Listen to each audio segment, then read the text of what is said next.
Баршаңызға қайырлы күн, құрметті оқырмандар. Әңгімені тыңдамас бұрын каналға тіркеліп, лайк басып, пікір қалдыра отырыңыздар.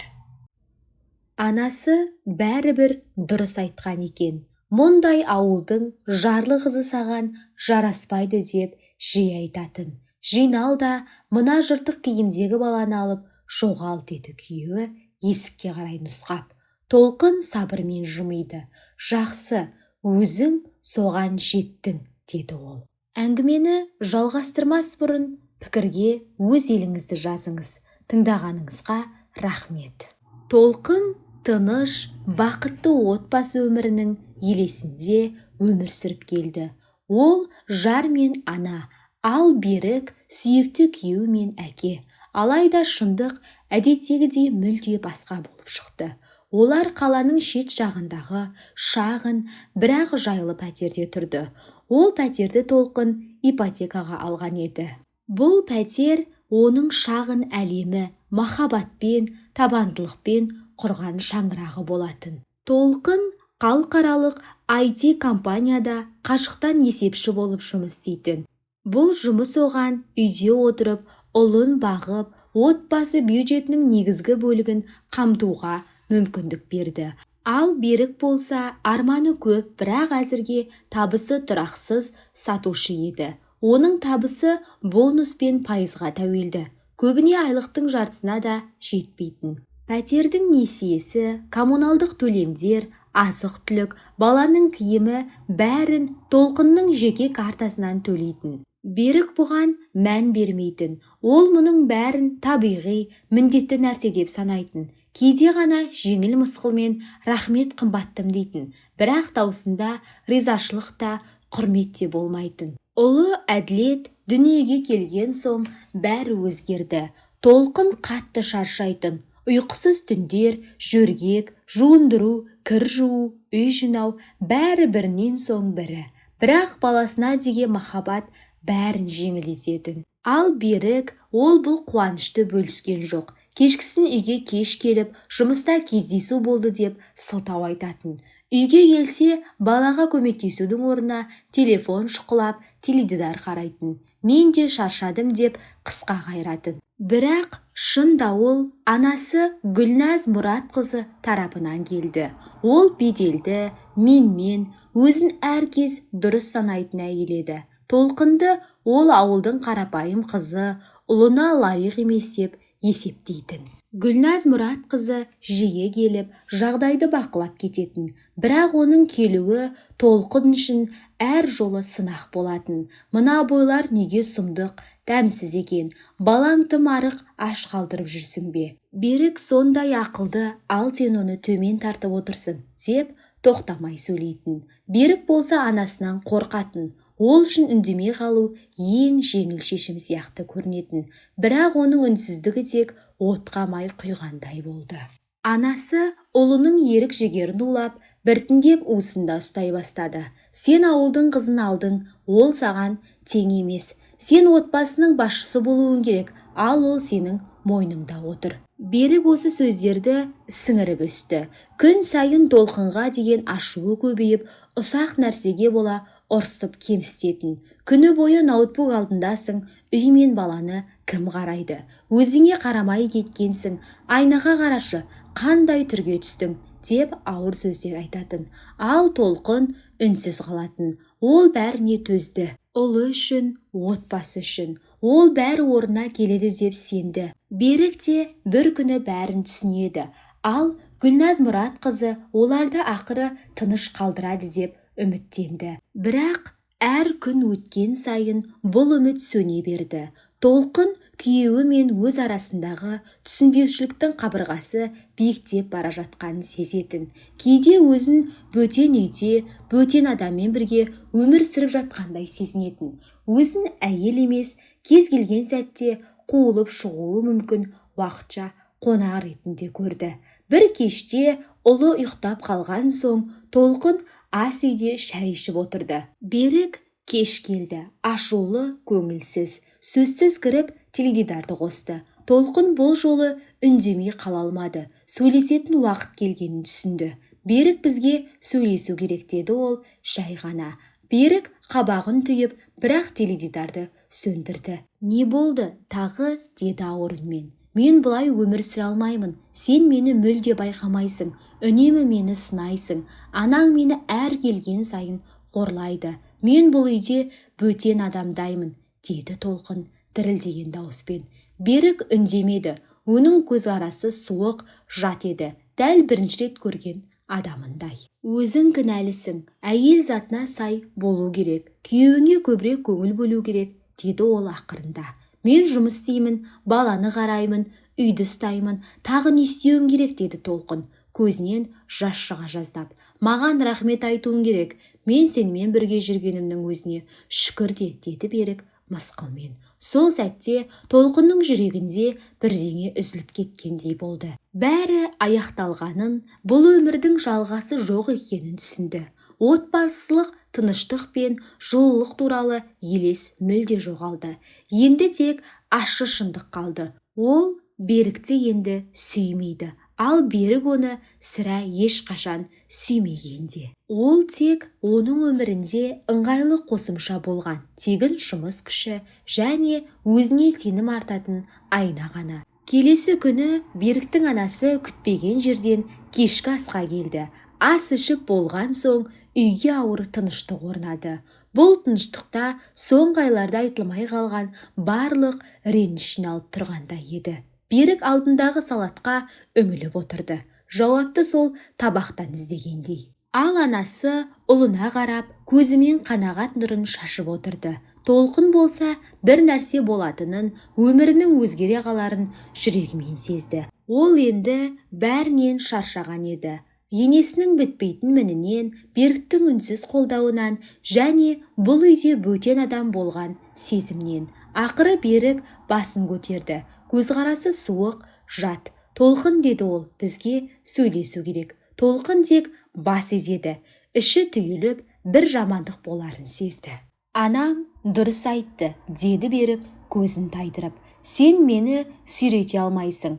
Толқын таңырқай қарады. Қалай, яғни сүйрете алмаймын, деді ішінен. Ол бар күшімен жұмыс істеп, үйді ұстап, ипотеканы төлеп, баласына бәрін беруге тырысқан емес пе еді? Сонда мен жарамаймын дейсің бе, деді Толқын сыбырлап. Түсінбедім, нені айтып тұрсың? Үйде отырасың, деп сөзге араласты енесі. Ұлымның ақшасын құртып отырсың. Бізге сол ақшаны табу оңай деп ойлайсың ба? Берік өгізше жұмыс істейді, ал сен тек бала табумен айналысасың. Мен де жұмыс істеймін, деді Толқын ашу ішінен қайнап. Үйден істеймін, табысым отбасын асырауға жетеді. Сенің табысың түкке тұрғысыз, деді енесі мұқатып. Сен ұлымның есебінен өмір сүріп отырсың. Толқын үмітпен Берікке қарады. Айтшы, тоқтатшы оны, деген көзқарас. Бірақ Берік үнсіз қалды. Берік, айтшы оған, даусы дірілдеп шықты. Айт, бұл өтірік қой. Берік басын көтерді. Көзінде мейірім де, өкініш те жоқ. Тек мұздай суық қаталдық. Анам дұрыс айтады, деді ол салқын үнмен. Сен жарлысың, топырақтан шыққансың. Бұл сөздер Толқынға шапалақтай тиді. Оның анасын ұнатпайтынын білетін, бірақ күйеуінің аузынан мұндай сөз есту жүрегіне пышақ салғанмен бірдей еді. Баланы да, сөмкелеріңді де ал да кет, деді Берік, көзін тайдырмай. Маған сен енді керек емессің. Ол есікке нұсқады. Толқын сілейіп тұрды. Шынымен бәрі осылай аяқталады ма? Бәрі махаббат, сенім, арман. Ішінде бірдеңе үзіліп кеткендей болды. Бірақ енді ол жыламады, жылайтындай сезім қалмаған. Тек бостық пен салқын тыныштық. Ол үнсіз орнынан тұрды. Шкафтан сөмкесін алып, заттарын жинай бастады. Берік пен енесі үнсіз қарап отырды. Толқын баланың киімдерін, бірнеше көйлегін, суреттерді салды. Бір тамшы жас та шыққан жоқ. Бәрі бітті, тек шешім қалды. Сәбиді қолына алып, сөмкесін иығына іліп, есікке беттеді. Қайда барасың, деді енесі мысқылдап. Өзіңді біреуге керек деп ойлайсың ба? Толқын есік алдында тоқтап, артына бұрылды. Мен кетемін, деді сабырлы дауыспен. Енді ешқашан қайтып келмеймін. Ол шығып кетті. Баспалдақпен түсе келе әр қадамын жеңіл сезінді. Сыртта түн, суық жел бетке ұрып тұр. Такси шақырып, ата-анасының ескі пәтерінің адресін айтты. Таңертең Берік ауыр баспен оянды. Кеше не болғанын, айтқан сөздерін, жанжалдың ауырлығын әрең еске алды. Ішінен бір сәт өкініш сезілді, бірақ бәрібір өзін дұрыс істедім деп сендірді. Анам әрқашан дұрыс біледі деді іштей. Ас үйге кіргенде анасы таңға әзірлеп жүр екен. Қайырлы таң балам, деді ол жылы үнмен. Қалай ұйықтадың? Жақсы, деді Берік үстелге отырып. Ал Толқын қайда? Кетті, деді анасы салқынқанды. Өзі айтпады ма кетемін деп? Берік қабағын түйді. Ол Толқынды жылап, кешірім сұрап қалатын күткен еді. Бірақ ол үнсіз кетіп қалды. Біз оны қалайша жай ғана жібердік, деді таңырқап. Ал біз не істеуіміз керек еді деп анасы иығын көтерді. Бұл оның таңдауы. Берік үндемей қалды. Ол өзін ыңғайсыз әрі абыржып тұрды. Қателік жасағанын түсінді, бірақ оны қалай түзетерін білмеді. Сол сәтте есік қоңырауы соғылды. Анасы есікті ашты. Табалдырықта қатаң костюм киген бейтаныс ер адам тұр екен. Сәлеметсіз бе, деді ер адам конверт ұсынып. Бұл Берікке. Анасы конвертті алып ұлына берді. Берік конвертті ашып екі құжат шығарды. Біріншісі бөлек тұру туралы өтініш, екіншісі некені бұзу жөніндегі хабарлама еді. Берік абдырап қалды. Ол Толқынның осындай батыл қадамға осыншама тез барады деп ойламаған. Бұл нені білдіреді, деді ол анасынан сұрап. Бұл дегеніміз сенің әйелің ажырасуға арыз берген, деді анасы иығын көтеріп. Және ол мүлікті бөлуді талап етуде. Қай мүлікті, деді таңырқай Берік. Бізде ештеңе жоқ қой. Қалай жоқ, деді анасы. Ал пәтерше. Бірақ ипотекаға Толқынның атына рәсімделген. Барлық төленді де сол жасады, деді Берік. Бұл маңызды емес, деді анасы суық үнмен. Пәтер екеуінің ортақ мүлкің. Демек сен оның жартысына құқылысың. Беріктің жүрегін қорқыныш биледі. Егер Толқын сотқа жүгінсе, ол бәрінен айырылатынын сезді. Бірдеңе істеу керек, деді ол. Толқынмен сөйлесіп, арызын қайтарып алуын сұрайын. Ешқашан бұлай істеме, деді анасы қатқыл үнмен. Сен еркексің, өз құқығыңды қорғауың керек. Берік не істерін білмей дал болды. Өзі құрған тұзаққа өзі түскендей еді.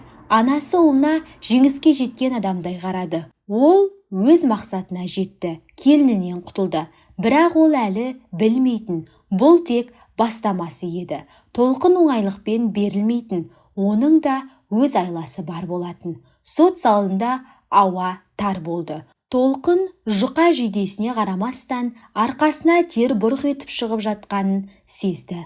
Ол өзіне қарама қарсы отырған Берікке көз салмауға тырысты. Оның жанында анасы менсінбеушілікке, өшпенділікке толы көзқараспен қарап отырды. Толқын терең тыныс алып, қасында отырған өз қорғаушысына назар аударды. Ол сабырмен құжаттарды қарап отырды. Оның жанында болған Толқынды тыныштандырды. Ол эмоция теңізіндегі тас жартастай еді. Сот процесі ресми бөліктерден басталды. Орта жастағы шаршаңқы жүзді сот істің материалдарын оқып шықты. Толқын жартылай тыңдап отырды. Ең маңыздысы әлі алда екенін білетін.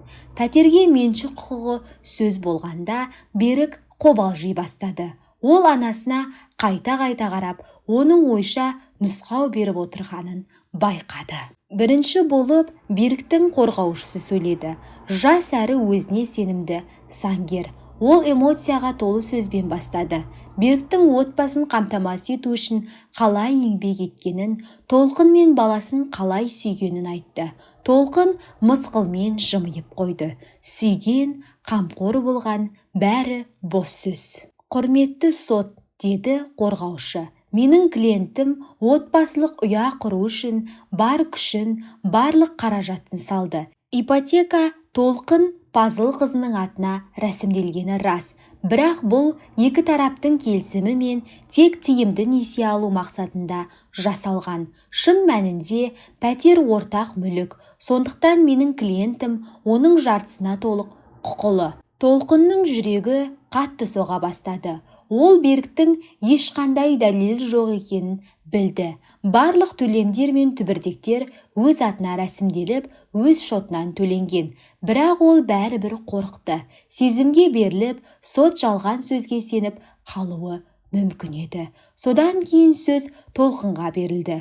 Ол орнынан тұрып, сабырлы әрі сенімді сөйлеуге тырысты. Бірақ ішкі толқынысын жасыра алмады. «Құрметті сот», деді ол. «Мен махаббат пен сезім туралы емес, нақты деректер туралы айтамын. Ипотекалық келісімшарт менің атымда. Барлық төлемдер, ипотека, коммуналдық қызметтер мен пәтерді күтіп ұстау шығындары менің жеке шотымнан төленген. Мұның бәрін дәлелдейтін ресми құжаттар бар». Ол сотқа құжаттар салынған папканы ұсынды. Сот оларды мұқият қарап, нақты сұрақтар қойды. Толқын байыппен анық жауап беріп отырды. Эмоциясына ерік бермеді. Одан кейін сөз қорғаушыға берілді. Ол байсалды, сабырлы үнмен сөйледі. Әрбір сөзі сенімді әрі дәл шықты. «Құрметті сот», деді ол, қарсы тарап шындықты өз қалауынша бұрмалауға тырысуда. Қарсы тараптың қорғаушысы клиентінің пәтер сатып алуға қарсы салғанын айтады. Алайда ешқандай дәлел келтірмейді. Барлық құжаттар керісінше екенін көрсетеді. Толқын Пазылқызы барлық қаржылық міндеттемені өз мойнына алған. Одан бөлек ол декреттік демалыста отырып ақ қашықтан жұмыс істеп, отбасын асырауды жалғастырды. Ал Берік өкінішке орай лайықты қолдау көрсетпеді. Өзіне жауапкершілік алған жар мен әке ретінде өзін көрсете алмады. Қорғаушы сәл үнсіз тұрып, тікелей Берікке қарады. Ол бетін басқа жаққа бұрып, қызарып кетті. «Біз соттан ұсынылған дәлелдерді ескеріп, әділ шешім шығаруды сұраймыз. Пәтерді Толқын Пазылқызының меншігінде қалдыру оның заңды құқығы ғана емес, баласына тұрақты болашақ қамтамасыз етудің жалғыз жолы. Залда тыныштық орнады. Тек қағаздың сәл сыбдыры мен сыбырлаған дауыстар ғана естіліп тұрды. Сот шешім шығару үшін үзіліс жариялады. Толқын дәлізге шығып, өзін толық әлсірегендей сезінді. Қорғаушы оның иығына қолын қойып, «Барлығы жақсы болады, Толқын. Біз қолдан келгеннің бәрін жасадық», деді. Ол басын изеді, бірақ ішкі мазасыздығынан арыла алмады. Ойында түрлі әңгімелердің үзінділері, жүздер мен сөздер жаңғырып тұрды. Ол сот шешімі өз пайдасына шықпай қалады ма деп қорықты. Баспанасыз, қаражатсыз қалам ба деп уайымдады. Дәліздің арғы шетінде Берік пен анасы дауласып тұрды. Анасы өшпенділік пен менсінбеушілікке толы көз тастады. Толқын басын бұрып, қорқынышын білдірмеуге тырысты. Бірнеше ауыр минуттардан кейін сот қайта оралып шешімді жариялады. Сот ұсынылған дәлелдерді қарап, тараптардың уәжін тыңдай отырып, былай деп шешті. Берік Ғаниұлының ортақ мүлікті бөлу жөніндегі талап арызы қанағаттандырылмасын. Пәтердің меншік құқығы Толқын Пазылқызына қалсын. Толқын соңғы айлардағы бүкіл уайымының кетіп, бойын жеңілдік сезімі билегенін аңғарды. Ол қуаныштан жылап жібермеуге тырысты. Берік қатып қалған күйде тұрды. Анасы айқайлап бірдеңе деді, бірақ оның үні жалпы дауыстың арасында естілмей қалды. Сот аяқталды. Толқын жеңіске жетті. Сот ғимаратынан шыққанда Толқын Беріктің басын төмен салбыратып, көлікке қарай бет алғанын көрді. Оны сыртта анасы күтіп тұрды. Анасы ашулы кейіппен ұлының кеудесіне саусағын шошайта сөйлеп жатты. Осы сәтте Толқын ешқандай жеңіс сезімін емес, тек аяныш сезімін ғана сезінді. Олар өз өмірін өздері күйретті. Бірнеше күннен кейін Толқын Беріктің апелляция бергені туралы хабарлама алды. Ол таң қалған жоқ. Ол Беріктің оңайлықпен берілмейтінін білетін. Бірақ енді Толқын соңына дейін күресуге дайын еді. Алайда апелляциялық сот алғашқы шешімін өзгеріссіз қалдырды. Толқын ұсынған дәлелдер даусыз еді. Сондықтан істі қайта қарауға негіз табылмады. Берік анасымен бірге тұруға мәжбүр болды. Пәтер Толқынға қалды. Ол ештеңе талап етпеді. Ақша да, өтемақы да сұрамады. Оған тек тыныштық керек еді. Тыныштық пен жаңа өмір бастау мүмкіндігі. Бірнеше аптадан кейін Толқын Берікті кадр бөлімінің бастығының шақыртқаны туралы естіді. Ол шаршаған, жүдеу, бірнеше түн ұйықтамаған адамдай көрінді. Соттағы керуден кейін оның әлемі түкке тұрмай қалғандай еді. Анасының үйіне, өзінің бала кезіндегі бөлмесіне қайта оралу оның өміріндегі ең ауыр қадам болды. Толқынға қоңыраулар мен хабарламалар жауапсыз қалды. Ол тас қабырғаға соғылғандай болды. Кадрлар бөлімінің бастығы оны ресми салқын үнмен қарсы алды. Берік Ғаниұлы, отырыңыз. Бөлмеде ауыр тыныштық орнады. Бізге соңғы 2 жылдағы кейбір қаржылық операцияларға байланысты шағым түсті. Тексеру жүргізуіміз керек. Беріктің денесі мұздап кетті. Ол не туралы айтып тұрғанын жақсы білді. Өзі ойлап тапқан ұсақ айла шарғылар, жалған есептер, қосымша сапарлар, аздаған паралар. Бәрі ешкім байқамайды деп сенген еді. Бірақ қателескен. Ол Толқынның бұған қатысы бар екеніне сенгісі келмеді. Бірақ мұндай мәліметтерді басқа кім білуі мүмкін еді. Бұл соңғы 2 жылға қатысты деді. Оның түрін бақылай отырып, егер ақпарат расталса, салдары өте ауыр болуы мүмкін. Жұмыстан шығару және материалдық құқық қорғау органдарына беру. Берік бірдеңе айтпақ болды, бірақ тілі күрмеліп қалды. Ол жердің аяғынан сырғып бара жатқанын сезді. Бір сәтте оның барлық жылдар бойы құрған абыройы, беделі, сенімді бейнесі құлады. Барлық арманы бір хатпен жойылды. Кабинеттен шыққанда ол өзін бос қуыс сияқты сезінді. Телефонды алып, тағы да Толқынның номерін терді. Бір гудок, тағы біреуі. Жауап жоқ. Толқын жауап бермеді. Ол оны өмірінен мүлде қиып тастаған еді. Дәл ауру бұтақты сау ағаштан кесіп тастағандай. Үйге келгенде анасы оны үрейлене қарсы алды. Жұмыстағы жағдай туралы ол әлдеқашан естіп қойған еді. Не болды, Берік? Олар не талап етіп жатыр? Деді ұлын құшақтап. Берік оның қолынан сытылып шықты. Анашым, мені тыныш қалдыр. Бұл бәрі сенің кесіріңнен, сен бәрін бұздың. Егер сен біздің өмірімізге араласпағаныңда, мұның бәрі болмас еді. Анасы көзіне жас алды. Қалай ғана бұлай дейсің? Мен саған тек жақсылық тіледім. Ол саған лайық емес еді. Лайық емес пе? Ашулана күлді Берік. Ол бүкіл отбасын асырап отырды. Ал мен ақымақ, сенің сөзіңе еріп, өзімді мықтымын деп көрсеткім келді. Ендіше мен жұмыссызбын, ақшасызбын және онсыз қалдым. Ол өз бөлмесіне кіріп, есікті тарс жапты. Анасы қонақ бөлмеде жалғыз қалды. Не істерін білмей, көзі жасқа толып, үнсіз тұрды. Ол бар болғаны, ұлының бақытты болғанын қалаған еді. Ал Толқын дәл сол сәтте көше кафесінде отырды. Алдында кофе, жанында арбасында ұйықтап жатқан кішкентай ұлы. Сот шешімінен кейін 3 ай өтті. 3 ай тыныштық, 3 ай жан жарасын емдеуге, жаңа өмір дайындалуға арналды. Алғашқында қиын болды. Жалғыз басты ана болу қорқынышты еді. Болашаққа сенімсіздік мазалады. Бірақ Толқын төтеп берді. Жұмысқа қайта кірісті.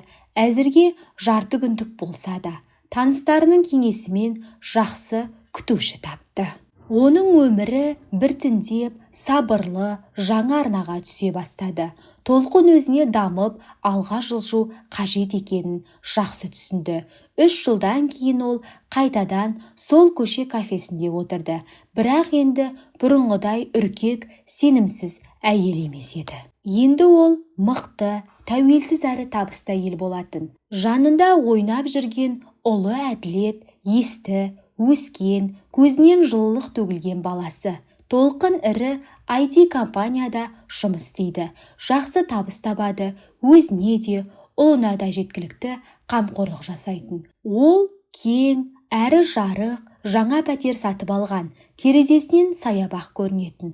Толқын саяхаттап, спортпен айналысып, достарымен кездесіп жүрді. Ол өмірдің нағыз дәмін сезініп, толыққанды өмір сүріп жатты. Кейде берік телефон шалып тұратын, кешірім сұрап, бәрін қайта бастағысы келетін. Бірақ Толқын берік болды. Ол оны кешірді, бірақ ұмыта алмады. Өйткені екеуі екі түрлі адам. Олардың жолы баяғыда бөлініп кеткен еді. Бір күні Беріктен хабарлама келді. Онда ол жұмыссыз қалғанын, қызынан айырылғанын, өмірінің күйрегенін жазған, көмек сұраған. Толқын біраз қарап отырды да терең дем алды. Ол Берікті аяды, бірақ араласқысы келмеді. Өйткені әр адам өз ісі үшін өзі жауапты екенін ол жақсы білетін. Толқын телефонын қолына алып, құрбысы Айжанға қоңырау шалды. Айжан, сәлем, қалың қалай? Сәлем, Толқын, жақсы өзіңше. Мен де жақсымын. Қарашы, бір танысым жұмыс іздеп жүреді. Мүмкін сендердің компанияда бос орын бар шығар. Кім ол деп сұрады Айжан. Толқын аздап ойланып қалды да, бір бұрынғы әріптесім, жақсы маман, тек өмірде біраз шатасып қалған. Оған мүмкіндік керек деді. Айжан көмектесуге келісті. Толқын телефонды жапты да күлімсіреп ұлына қарады. Бала анасын көріп шаттанып күліп жіберді. Сол сәтте Толқынның жүрегінде тыныштық пен сенім сезінді. Ол бәрін дұрыс жасағанын білді. Өзін өзі таңдады. Өз баласын таңдады. Өз болашағын таңдады.